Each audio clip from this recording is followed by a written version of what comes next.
Peace, peace, and welcome. We're glad you're here. This is the Cook on Monday Morning podcast. I'm here with the homie, Haniff Brown. Welcome. Thank you. Thanks for having me. Glad to be the first guest and looking forward to some great things in the future. Mm-hmm. Yeah. So this is all sort of an experiment. And when I wanted to put this together, I actually wanted to go through like a range of topics on a variety of things just related to life. And I really appreciate you doing this. We're going to figure this out along the way. Absolutely. And I want to tell a quick story before I got into you. Like the first guest that I approached to do this, I don't think you know who he is, but his name is Jeff Adachi. And Jeff Adachi was the public defender of San Francisco. He unfortunately passed earlier this year. And it was like a lesson to like not put things off, you know? Absolutely. He was like a big mentor of mine. And I think you had some of that inclination to not put things off yourself because, you were working at a private equity firm and you started your own company. So why don't you share a little bit about like what you're doing now, how you made the decision to start doing what you're doing? Yeah. I would say from even an earlier age, I've been very like headstrong on making what some would call impulse decisions, but it's really thought out decisions that reach a point where I'm never hesitant to make a decision. I grew up in Jamaica, and I remember I got this big scholarship, academic scholarship, and everyone wanted me to go to the best school. And I just didn't think it was for me. And so I made a decision to go to a less known school, but one where I felt more comfortable and socially was the right thing for me. And I would say that shocked 99% of people, but my mom was super like supportive of it. And so as I fast forward 20 plus years, as I was at that same point in my life where I really wanted to be an entrepreneur and I really had a passion for, starting not a business, but this particular business, it sort of was a no-brainer to me. Like I said, last time I was in this position or similar positions, you think about it, you want to make the right decision, but at the end of the day, you have to go with where your heart is, and everything else will figure it out. And so for me, like I've always been super passionate about certain things and not so passionate about other things. And I've learned from, just looking at the great leaders and the most influential people in life is that, it's always great to be good at what you're good at and focus on that. And so for me, towards the end, so I went to Williams, where obviously we met. I did a stint on Wall Street. So I worked in investment banking and consumer and retail. And then I went to a private equity firm in consumer and retail as well. So I spent about 9 years talking to business owners, investing in businesses in consumer and retail. So I have a real passion for consumer pain points, solving them, seeing business that are evolving the space and disrupting industries. And so towards the end, I had much more of a passion for doing something in the space on my own. And so, I basically approached the firm and made it very well known. So it was a very amicable departure on my part. But I knew that I was spending more time thinking about the business than I was thinking about the job. And so that's always the inclination, the point where you have to really go with where you are. And so that, it's a long-winded story of saying that's how I got to this point. But again, it's something you just have to make, a decision you have to go with and never look back. Yeah. I want to get into the business that you've started now and everything that it's, all that it entails. And the opportunity in terms of like how much money you'll save people in terms of like the problem you're trying to solve. But I don't want to let go of Jamaica just yet because I actually didn't really get to know anybody from Jamaica until I went to Williams. Like growing up in San Francisco, we don't have a lot of like the Jamaican community here isn't that strong. I can imagine that. Yeah. Or the island community in general. Yep. So where in Jamaica did you grow up? Kingston. Okay. Which is the capital, which is where sort of 80% of the population resides. Okay. And how would you describe like your home life in Jamaica? It was amazing. It was sort of this mix of fun, super interactive. I'm pretty sure now after Williams, you've interacted with a ton of Jamaicans. Very sort of lively, smart people as well. And the thing about Jamaica is that it has a huge diaspora. So like it's only 3 million people, but they're like people in Florida and New York and London. For me, it was one of these experiences that, now that I have a child, it's almost like I want him to get that experience where, he could run around and sort of not be sort of technologically focused and just climb a tree and like do all these fun things that we did growing up. But yeah, it's one of these environments where you get a lot of exposure very quickly. But it's one of these more like it's a lot of families and a lot of people that live close with each other. So it's something that I would never replace ever in a million years. Yeah. And so what are your parents like? What did they do? So my mom is in marketing. So she's sort of always in business all my life. Did various jobs. Now she's doing marketing for in soccer. So she works closely with FIFA, which is the governing body of soccer, and specifically in the Caribbean and Jamaica. And she loves it. She works very hard. It's a demanding job. But she really is my role model in a lot of ways. I'm very close with her. And then my dad, so my parents got divorced just as I was going to Williams. They're still really good friends. So my dad moved to New York and he was in construction. Again, super close with my dad. And so I got sort of this weird best of both worlds because as I was transitioning to Williams, my dad was in New York, so I could visit him all the time. And then obviously I used to go home to Jamaica, every chance I got, right? So it was always this sort of, I had something to look forward to at home, but I also had my dad, 3 hours away when I needed him. Yeah, as a support system. Yeah. Do you have siblings? Yeah, so on my dad's side, I have a brother and a few sisters. Before my parents got married, my dad had older kids.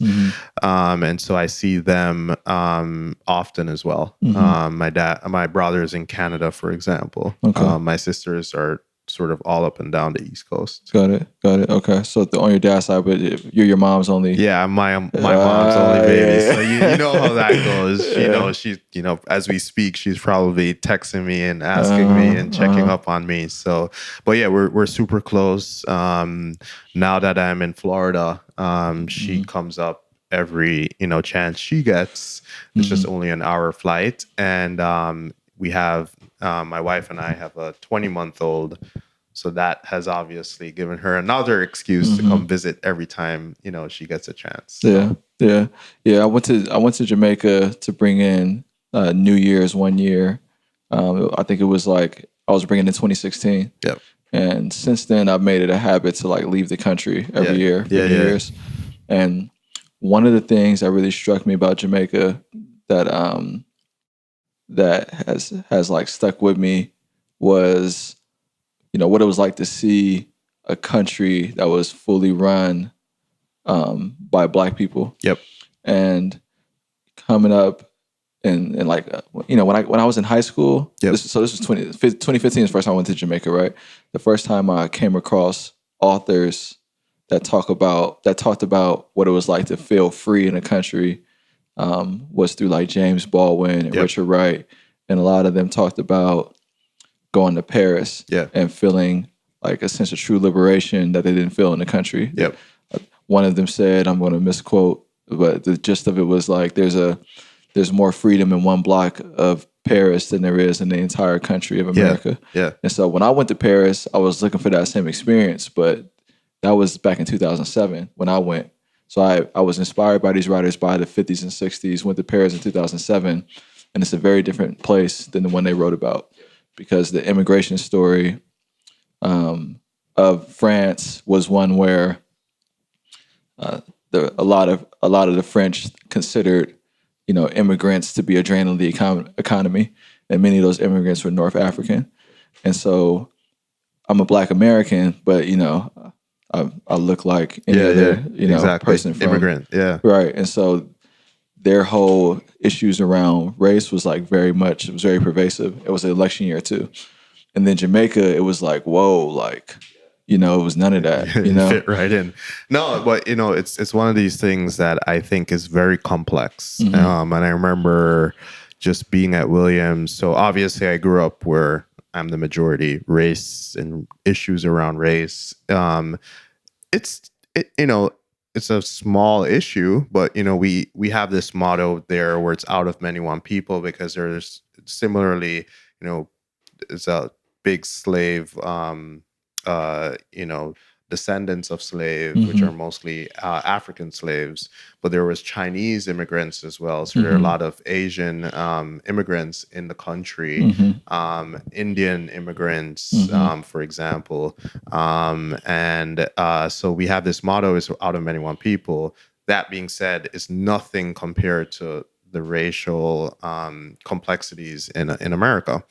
So when I got to Williams, it was really my first time, again, really being and experiencing some of these issues. But it also which issues? Well, one, you're now the minority. Two, you became a minority and you weren't growing up. Exactly. Yeah. So you move from being a majority where, certain things don't matter to you, you don't sort of notice them, to now being a minority where, you can try to hide from it, but at the end of the day, it's right there in your face. You are the minority. And so, things like the Black Club at Williams, right? Or the, different immigrant groups now became something that you had to embrace, where before that wasn't ever something you had to deal with. Yeah.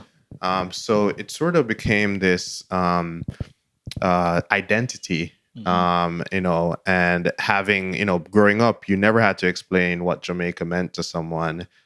Going to Williams, now people want to know what Jamaica means, and they want to do the accent. They want to ask you about Bob Marley and the typical stuff. Insensitive questions. Yeah, from people, and so you start getting more of a spotlight on, okay, you have to own this identity, and everyone deals with it differently. For me, like, I've always felt like, and because I used to travel to the United States growing up, I've always had exposure to, talking to people from different races and so forth. So I think I dealt with it pretty well. At first, obviously, you're like, oh, wow, like, it's a lot to handle. But over time, it's just one of these things. My best friend growing up, was my best man at my wedding, is Jewish in Jamaica. His dad came from Israel, married his mom, they had 3 boys. I went to his bar mitzvah and growing up in Jamaica. So it's one of these things that, like, for me, it's whilst it's your identity, it just is another piece of being in this big sort of melting pot, which, I, for one, enjoyed. Clearly, there's a lot of issues that need to be fixed, right? But it's also something that I think people need to embrace. Yeah. I think the inspiring thing about Jamaica to me was that, and I want to get into the company because you know, I have equity in the company. I'm excited about what you're doing. Yeah. But there is no. So I know Jamaica has, it's not this like utopia. It has its own issues. It has its own history. But a deficit isn't associated with race the same way it is here. So like, there's no achievement gap in Jamaica. Yep. There's no like, you know, health disparities that are completely, I'm sure there are things that are racialized, but the spectrum of, you know, like everybody owns every aspect of achievement. Yep. It's not relegated to like, there's no income gap as much. There's no, you're totally right. And that's why I pride myself on what I am, and I also know what I'm not. mm-hmm. And so I have friends who are, you know, African American, like yourself, Mm-hmm. who I know I can't fully ever share some of and that's why I think the issue is so complex. I can never share some of the issues you face, for example, Mm-hmm. and you are experienced and you have experienced growing up, simply because, you know, I just didn't get to experience it. Mm-hmm. And so you're totally right. Like, you know, going to high school or going, you know, starting from a young age where there's that disparity and having to overcome it in such a sort of complex way. Mm-hmm. That's just something I never lived. And Mm-hmm. so one of the things that I do is I talk a lot to my friends who are African American and so forth, because I'm always a sponge and I'm trying to learn like how they view the world and why they feel strongly about certain things that I don't. It's not that I don't feel strongly, it's just that because I've never really lived it, the passion behind it isn't as strong as they. And so I just always try to just talk to them. I don't judge or I don't over criticize, but it's very important for me to really understand, okay, like that didn't really offend me, but why did it offend you? And okay, probably I need to change my perspective. Yeah. So I dig that. And I don't think it's like you know, like better or worse. Like there's a you know, I think the point about Jamaica is that like I know that there's an experience to the African American community that's very acute to like the Black narrative in the country, and there are places in the world where we don't like our people from our like from the African diaspora don't live like that. They don't see themselves that way, like, and because of that, we don't have to dismiss what happened, but we don't have to either, you know. And so, for the people that were looking for the experience that James Baldwin was talking about in the '50s, I think they'll find it in Jamaica. Yeah. So you started a tech company called FitMatch. So pretty excited about what we're doing. So essentially, FitMatch is a match platform that connects shoppers to brands and brands to shoppers. So we do that using what we call 3D AI technology. And what makes us unique is that, you know, we are connecting people and, you know, shoppers who want to buy clothes and apparel from brands that they love. But if you really look at the industry, there's this huge pain point and friction. And there are multiple layers. So if you really ask customers, hey, like, why does it suck? And they say, okay, like, I just don't know my size. If you ask brands say they see customers ordering 4-5 items of the same style, knowing that they're going to return 4 and keep 1. And so those are the anecdotal data. But then you look at the real data, you know, returns, an issue around brand degradation is getting higher and higher, even though technology is getting better and better. And so we're really solving the problem in a sort of really cool and differentiated way, in that we are setting up our technology in physical spaces. I'm contrarian, but a lot of the technology that exists today really is trying to do it, or trying to attack problems by the mobile or people's phones.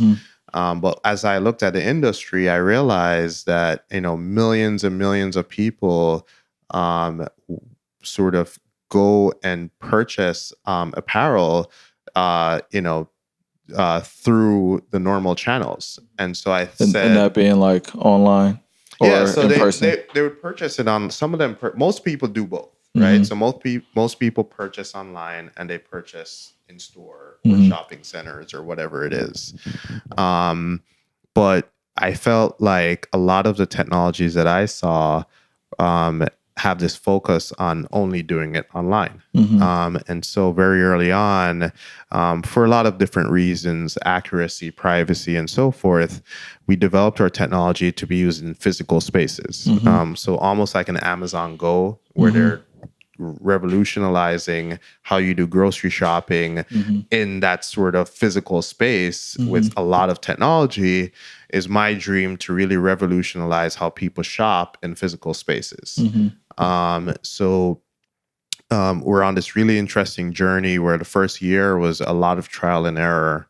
And then earlier this year, we collaborated with the second largest real estate developer in the US and one of the largest in the world to roll out our technology across the country in their properties. And these properties attract, the one that we're at right now in Houston attracts over 20 million visitors. And it's a new technology, and we're beside Apple and Microsoft. That's huge. And that's a huge opportunity to get exposure that we're taking full advantage of. And it's just only the beginning of something what we think is really special. Yeah. I want to dig into it a little more because I went to the location in Houston and I saw people coming to the storefront and like being curious, like, what is this? What is this? So I really want to help paint a picture so people really get it. But before we get into that, I wanted to talk about what this problem means to companies in terms of the numbers. And so, like, what is the part of what you're trying to solve for is to reduce the amount of returns that customers have, and primarily it's focused on women because they do a lot more of the shopping. And so, if you can just speak to a little bit about what the current industry stats are. Right. So, do you order Grubhub or DoorDash? No. You order Seamless? Any food delivery? No. Okay. Food delivery? No. I'll probably just like call the regular. Okay. Imagine 40% of the time you order something using a food delivery app or whatever, you have to return it because it's just not edible. It's not what you wanted. So that's the clothing industry today. Okay. 40% of the time, people click an item online, they return it. And that's a problem. You could argue that's a problem for sustainability. You could argue it's a problem for profitability. But once you have that high number of dissatisfaction, that's a problem. And so, So what does that problem mean in terms of like lost revenue? Well, it's not, it's $100 billion issue in terms of just people returning it every year. Okay. And that's not including the reverse logistical issues. That's not including the customer service expenses. That's just $100 billion of lost sales and inventory, and just waste.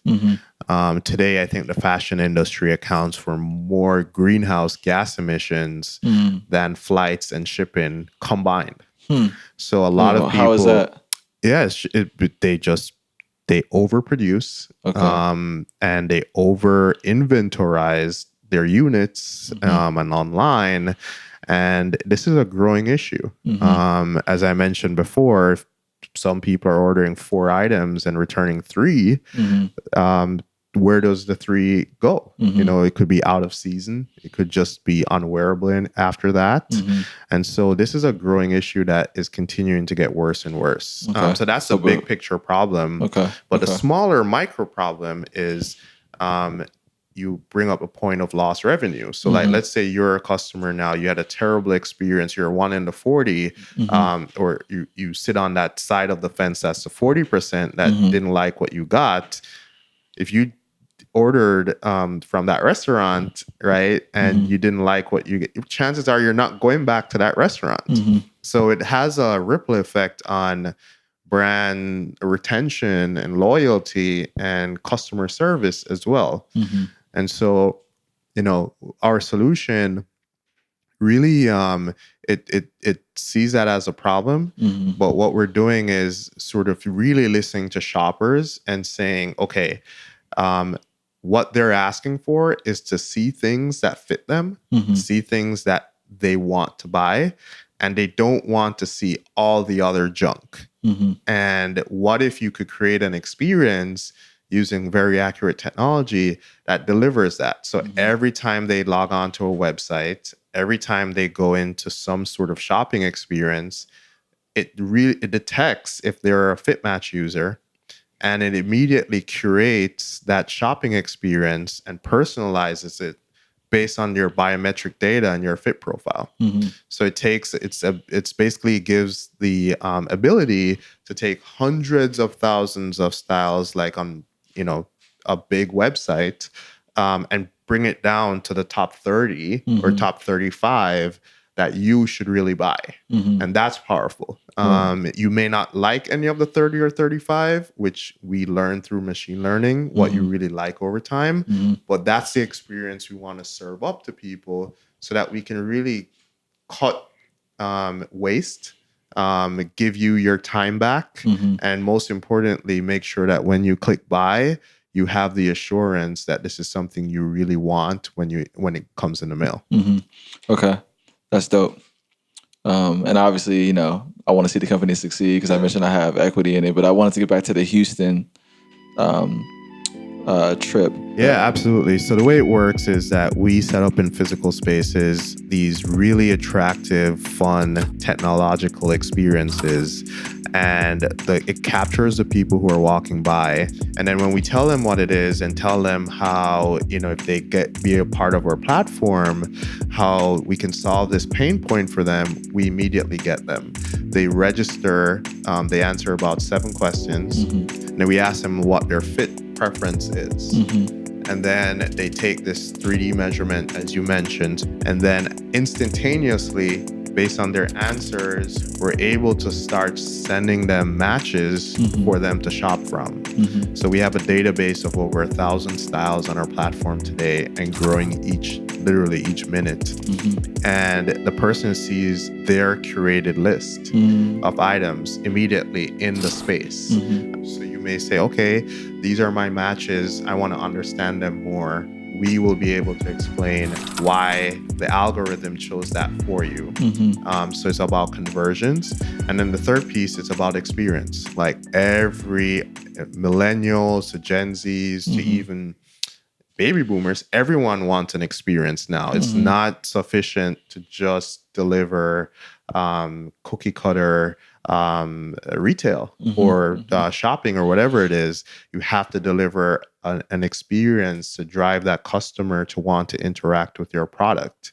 So those are the 3 things we're delivering. So when people walk by and they see it, they're immediately intrigued. And then we obviously serve up a very special user experience around going around the space, doing this experience, shopping. And then once the customer leaves and are on our system, it's an immense amount of data.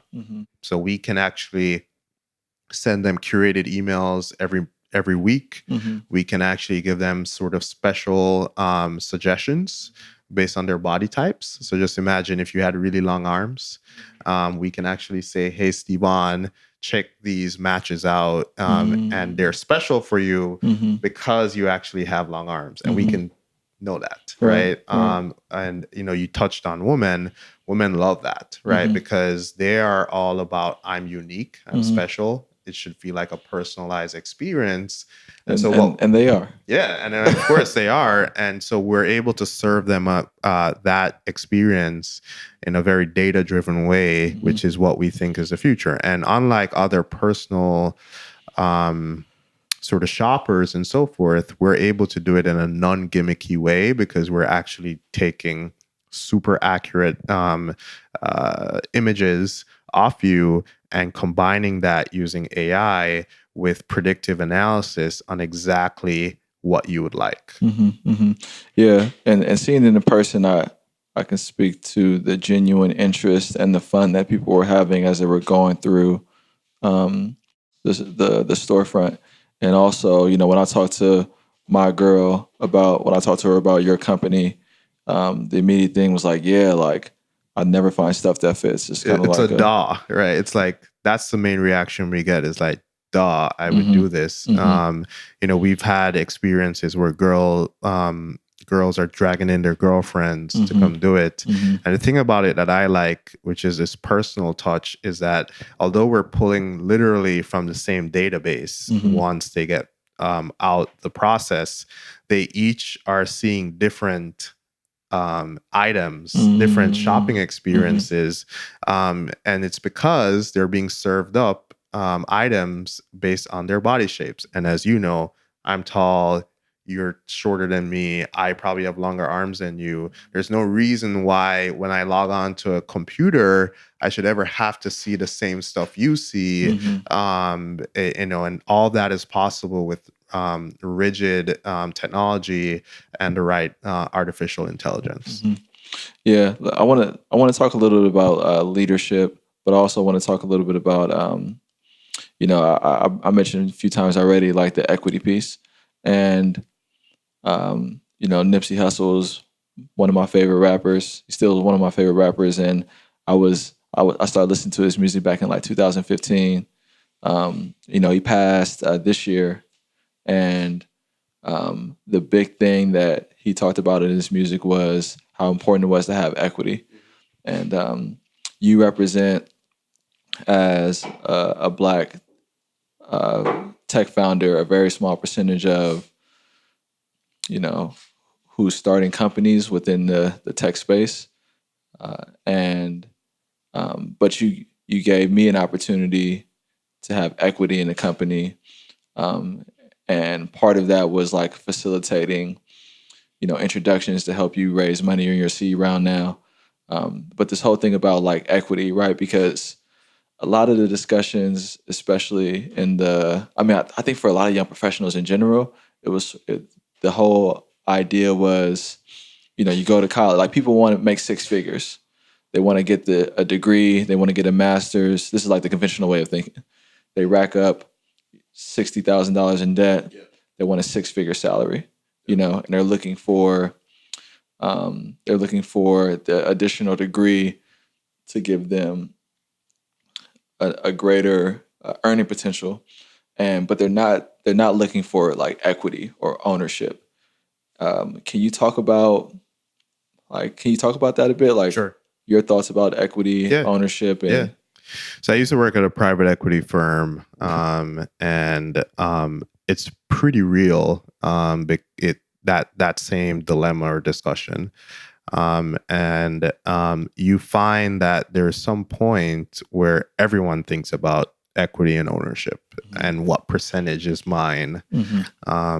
Even when you make a salary, even when you make six figures.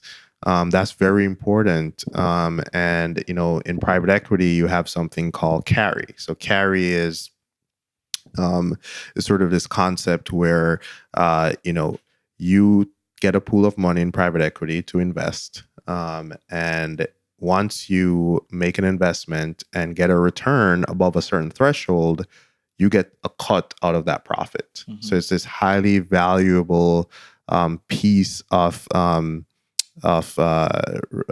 financial gain that the industry gets and prides itself in. And you see a lot of politicians talking about carried interest.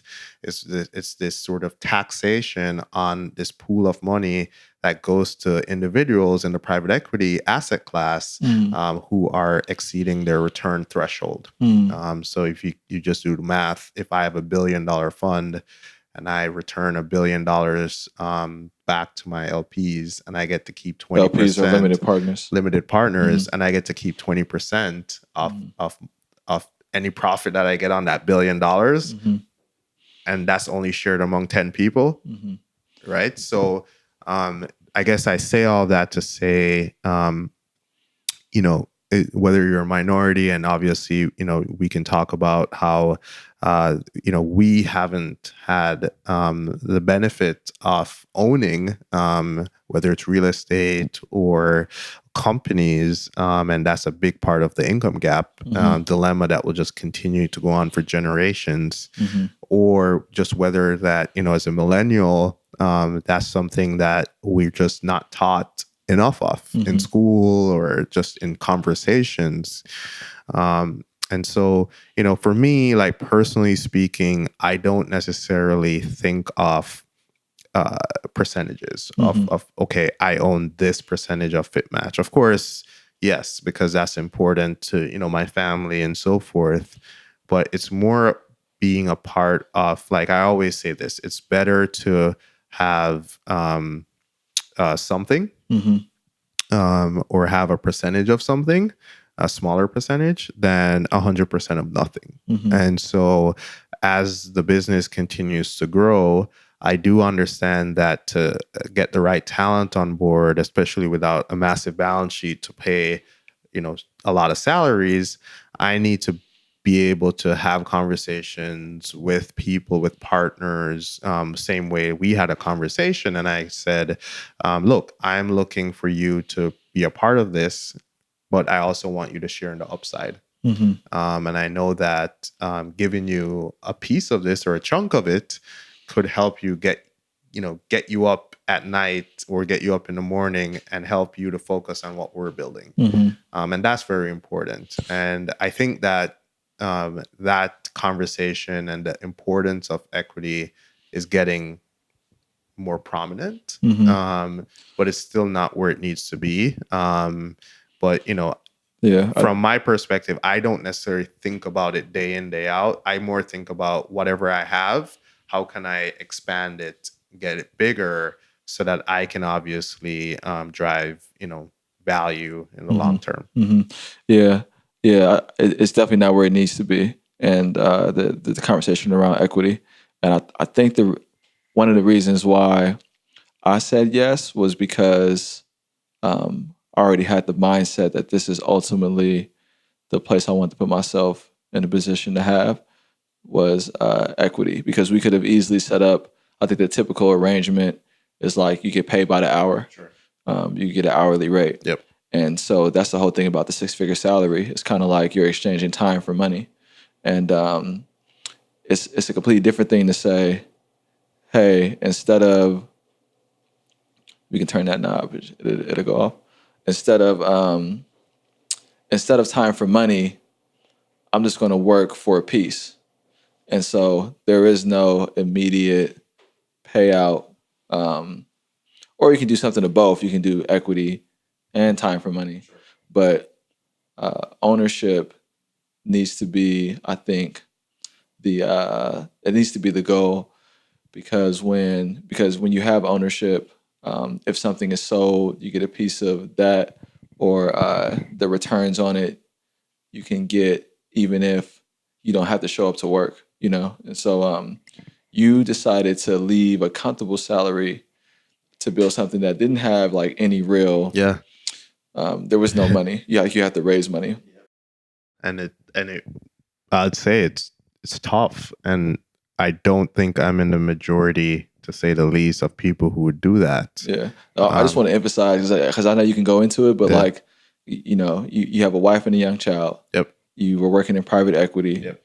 And I know from our time together at Williams, you did very well academically. So you had a very comfortable life. Yep.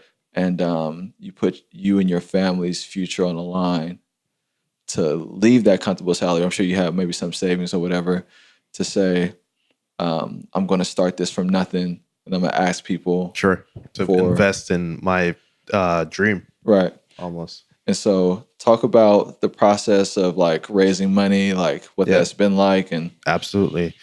So I think as an entrepreneur, you go through, it's a very mentally taxing thing.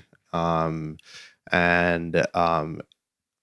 when all is said and done, I've always said I want to document this, because I feel there are other immigrant, or minority, or even people who are considering doing some of the things I did, who I could help, good or bad. I just want to put it out there. Try to keep this close to you. Yeah, I just want to put it out there. So for me, it was obviously the bar was raised when I had a family and so forth, and my kid. But again, as much as this may sound very, there's no really right way to say this, I try to separate that from the decision as much as possible. By that, I mean, if you're building something special and long term, that will figure itself out, right? The support, and I know for some people it's impossible, like ordinarily impossible. But if you really start thinking about things like that, you'll never do it, right? And so I was lucky because I have a supportive family, my mom, my wife, my dad. But you have to really, to me at least, think about, okay, what is it about the opportunity? What keeps you up at night thinking about it? How passionate you are, and really try to align with things that you are the most passionate about, because that's what will distinguish you and make you special. And so in terms of raising money, I think that the prudent thing to do, and look, the Valley out here is a Silicon different, Valley. it's a different place, Yeah, right? you're So based in Miami, and you're so out here we're trying to based raise in money. Fort Lauderdale. Oh, Fort Lauderdale, sorry. Yeah, because of family reasons, my wife works and so forth. And raising money there is difficult at the seed stage. Why? Because the capital there, the capital pool, is more focused on later stage established companies. Yeah, define seed stage just for people that may not know seed stage. So seed stage is typically, and again, this changes every day, but seed stage and pre-seed are typically for companies that don't have revenue, that don't have product market fit, but they have a really good idea, they have a really good team, and you're sort of investing very early on, which basically means you get the opportunity to sort of take a bigger chunk of equity, because you're taking a lot more risks. Sort of Series A, Series B, those are the stages after the company has already developed some traction, has some product market fit, has a broader team, and there's more meat on the bones almost. So at that point, obviously, risk is off the table. So you get a smaller percentage, but you sort of find it's easier to raise at that point for clear reasons. At the seed stage, you really have to be taking a bet on the team. You have to be taking a bet on me that I can figure it out, because business is tough. And there's a ton of pivots that happen. There's a ton of attrition with the team members, and 90% or 80, at least 85% of businesses fail every year that get started in the last, 365 days, because people just simply run out of time to execute and money to execute their vision. So for us, I think one of the prudent things I did was, before I took any outside capital, I invested a little bit of my own money. And I started out by going to the academic route. So I went to Cornell University, which I didn't go. As you know, I went to Williams, and I worked with a professor there for 2 months in Ithaca. And she basically gave me her PhD students in the winter or the summer. In the winter, so it was painful. It was painful, but it was a very eye-opening experience to frugally test my idea. And so we worked with the PhD students. We did a project with the business school. And then that gave me enough confidence that there's something here. And we went down to Florida. We built like a initial team, raised some money, mostly from family and friends. But this is where being in it has hurt in a lot of ways. is that, if we're in other geographies where there's more capital that goes into earlier stage companies, I think we would have been able to raise quicker. That being said, we made a ton of mistakes and we had to pivot our model. So I always say it's sort of the blessing and the curse. The curse is obviously there wasn't a ton of money pouring into us, and it was really a lot of hard decisions that we had to make.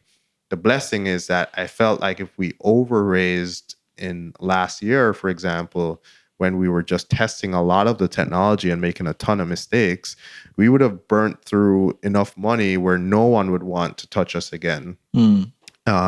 So we under-raised, and then approaching this year, once we iterated enough and felt we had something, and we're partnering with brands and so forth, we raised angel capital, coincidentally in Texas, when I had a meeting with the U.S. Army. And so that really started our process of fundraising. So we did an angel round with high net worth individuals in Texas. And once the Brookfield collaboration happened, we did a little bit more in a convertible note, which basically is a instrument used before you have a priced financing. And then now we're looking, as now we have that collaboration with Brookfield, and we're now looking to expand to other geographies, is to do an institutional round with the right strategic partner. Okay. All right. Yeah, you mentioned like a bunch of really great things that I want to dig into a little more, but I also want to be mindful of your time. So you mentioned the U.S. Army, which I think is a whole story behind that. The collaboration with Brookfield. Brookfield is like a major commercial retailer. They have malls all over the country, and that collaboration I think is really interesting. And you talked about institutional round. So can you touch a little bit about those three things? Like what happened? Yeah, I can't talk a lot about the Army. So you can or can't? Cannot. Okay. Just because it's a it's the real, Army. Right, it's an ongoing. Yeah. No, but it's out to give you some perspective.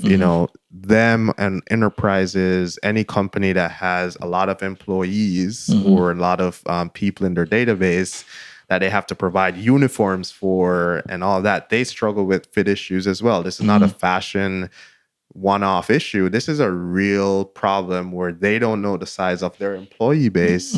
And so, not to give away too much, but the opportunity was to do something and is to do something with them in their real estate Army bases. Brookfield is very interesting because they are a large real estate developer. They have 180 properties, shopping properties in 45 states. So they're the second biggest player, and then they're a global giant. They have 500 billion in assets under management.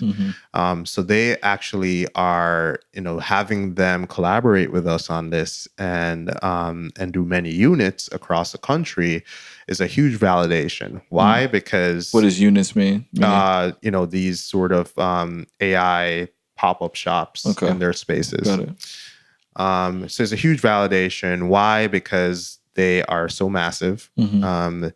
They have every retailer, every brand almost that owns some retail is their tenant.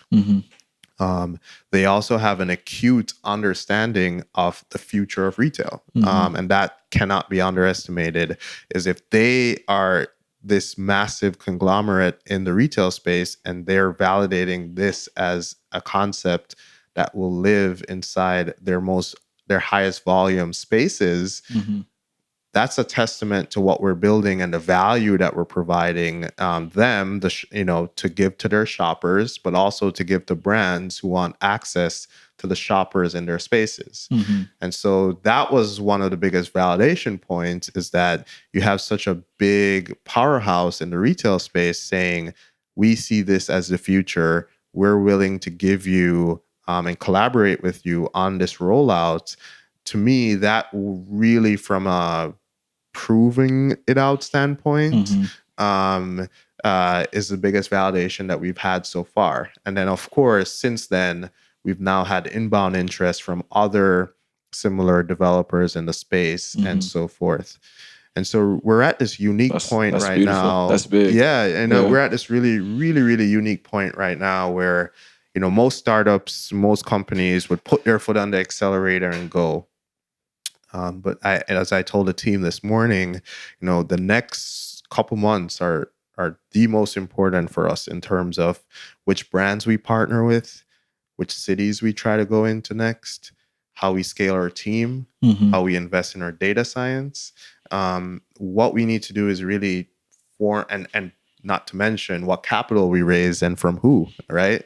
And if you go too fast and if you just absorb all the Kool-Aid and not think, that's where mistakes are made. And so we've come too far to allow where we are right now to let our sort of go to our heads. And so we really need to think about each part, raise, complete our financing round, but then obviously attack the opportunity in front of us.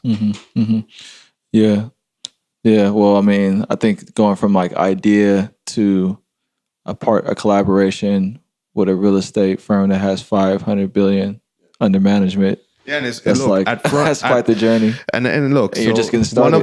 One of the things that was very interesting is that a lot of people had a lot of different ideas and how to take this, and I got a lot of advice. And one of the most important pieces of advice that I got was to not take a lot of advice, because if you have a proliferation of advice, you get confused, and your advice to me may be completely different from someone else's advice. So who do I choose? So I keep a tight circle of mentors, and one of my mentors very early on, who is ex-CEO of the second largest retailer in the world, told me to form partnerships on the real estate side, because that will allow us to have an avenue to any city we want, anytime. And so that was a key piece of strategic advice that I took. Ignored a lot of advice. Obviously, a lot of people told me no, right? Because I wasn't following their playbook. But that has, knock on wood, so far benefited us. Okay. So I want to talk a little bit about leadership, and then I want to talk about legacy. So what are your sort of like general ideas about like leadership and how you approach it? Do you have any guiding principles? Yeah. So one of the biggest, firstly, when you're doing a startup, no matter who you are, you're going to make a ton of mistakes, like ton. And you have to own it. I've had team members leave. I've had disagreements with people. And I'm pretty sure I have not been the most spectacular leader. So to me, one of the things about leadership is really, you can know your strengths, but not enough people know their weaknesses. And what you have to do is be able to not only understand your weaknesses, but do everything in your power to supplement that side that is weak, so that you're not exposed. And then obviously double down on your strengths.